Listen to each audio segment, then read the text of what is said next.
Hi viewers, இன்றைக்கி வந்து நான் மொச்சை கத்திரிக்காய் உருளைக்கிழங்கு மூணும் போட்டு குழம்பு சாதத்துக்கு தோசை இட்லிக்கு ரொம்ப நல்லாயிருக்கும். இது எப்படி வைக்கிறதுன்றதை பற்றி பார்க்கலாம். வாங்க வீடியோக்குள்ளே போகலாம். God is great. அதுக்கு தேவையான பொருட்கள், நான் வந்து எண்ணெய் வந்து 2 ஸ்பூன் கடலெண்ணெய், 2 ஸ்பூன் இதயம் நல்லெண்ணெய் 2 எடுத்திருக்கேன். சில்லி பவுடர் 2 ஸ்பூன், அதோட ஒரு அரை ஸ்பூன் மஞ்சள் பொடி, தாளிப்பதற்கு கருவேப்பிலை அது ஒரு 2 கொத்து, கடுகு 1 ஸ்பூன், ஜீரகமும் வெந்தயமும் 2 சேர்ந்து 1 ஸ்பூன், தக்காளி 3 எடுத்திருக்கேன். ஏன்னா இதில் நம்ம புளி ஆட் பண்ணல, ஸோ அதனால் தக்காளி தான் இதுக்கு புளிப்பே இருக்கும்.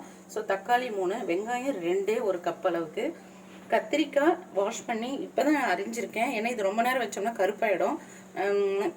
ஒரு சின்ன உருளைக்கிழங்கு, சும்மா ஒரு டேஸ்ட்டுக்காண்டி உருளைக்கிழங்கு ஆட் பண்ணியிருக்கேன் இதில்.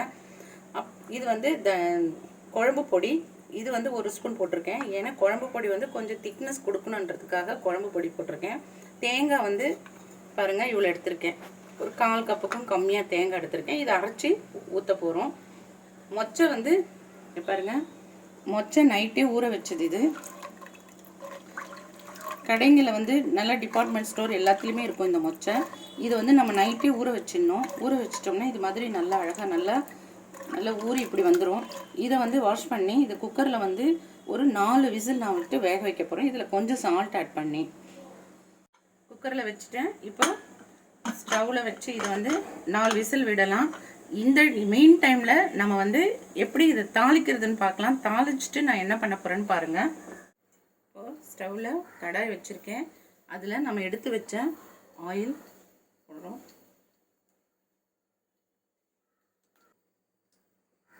எண்ணெய் வந்து நல்லா பாயில் ஆயிடுச்சு. இப்போ வந்து இந்த கடுகு ஆட் பண்ணுறேன். இதில்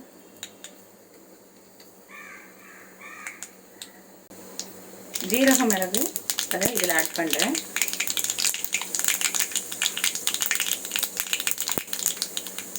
அதோட ஆனியன் ஆட் பண்ணுறேன்.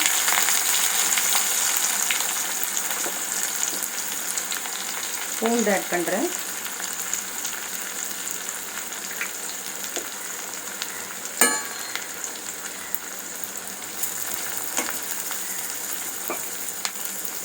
கருவேப்பிலை ஆட் பண்ணுறேன்.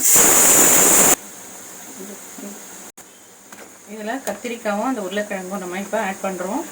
தக்காளி ஆட் பண்ணுறதுக்கு முன்னாடி, ஏன்னா கத்திரிக்காய் வந்து கொஞ்சம் அந்த எண்ணெயில் நல்லா வதங்கிடட்டும். கத்திரிக்காய் நல்லா இந்த எண்ணெயில் இது மாதிரி வதங்கணும். இங்கே பாருங்க, வதங்கணும். அதுக்கப்புறம் நான் தக்காளி ஆட் பண்ணுறேன்.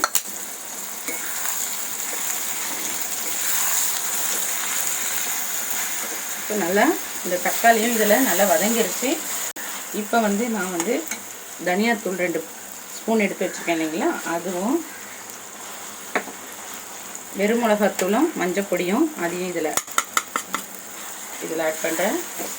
அதோட குழம்பு பொடி 1 ஸ்பூன், இது 3 இதில் இப்போ ஆட் பண்ணிக்கலாம்.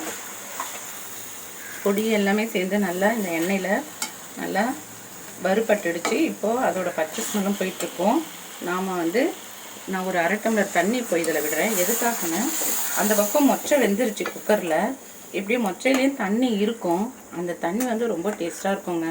அந்த தண்ணி எடுத்து ரசம் கூட வச்சிங்கன்னா அவ்வளோ டேஸ்ட்டாக இருக்கும். இப்போ இதை என்ன பண்ண போகிறேன்னு, அந்த மொச்சையில் எடுத்து ஊற்றணும். இந்த கடாயில் இருக்கிறத எடுத்து மொச்சையில் ஊற்ற போகிறேன். விசில் அடங்கினதும் இப்போ குக்கரை திறக்கலாம். இப்போ இந்த மொச்சை வெந்துருச்சான்னு பார்க்கலாம்.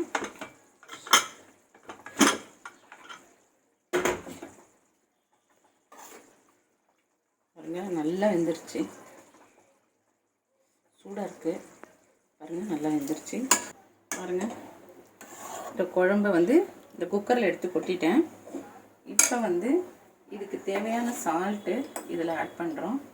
இந்த டிஷ்ஷுக்கு தேவையான சால்ட்டு. இப்போ இந்த குக்கரை வந்து திரும்ப வந்து நான் ஒரே ஒரு விசில், இப்போ 2 விசில் வந்துருச்சு.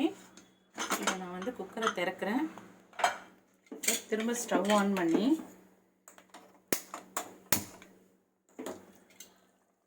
பாருங்கள்,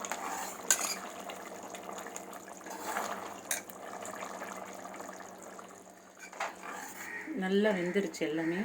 உருளைக்கிழங்கு, கத்திரிக்காய் எல்லாமே நல்லா வெந்துருச்சு. இப்போது இதில் இந்த இப்போ ஒரு சிலருக்கு தேங்காய் வேண்டான்றவங்க, ஹார்ட் பேஷண்ட்ஸ்லாம் இருந்தால் தேங்காய் சுத்தமாக வீட்டில் சாப்பிட மாட்டாங்க. ஸோ அவங்களுக்கு இந்த குழம்பு அப்படியே நம்ம கொடுத்துடலாம். ரொம்ப நல்லாயிருக்கும் சாப்பிட்றதுக்கு. இப்போ நம்ம தேங்காய் டேஸ்ட் இன்னும் கொஞ்சம் கூட வேணுன்றனால நம்ம தேங்காவை இதில் ஆட் பண்ணியிருக்கேன். நான் சும்மா ஒரு கொதி வந்தால் போதும். தேங்காய் போட்டுட்டு ரொம்ப நேரம் கொதிக்கக்கூடாது குழம்பு. பாருங்கள், குழம்பு வந்து ஒரு சர்விங் பவுலுக்கு நான் மாற்றிட்டேன். ரைஸ் வச்சுருக்கேன், வெண்டைக்காய் பொரியல் பண்ணியிருக்கேன்.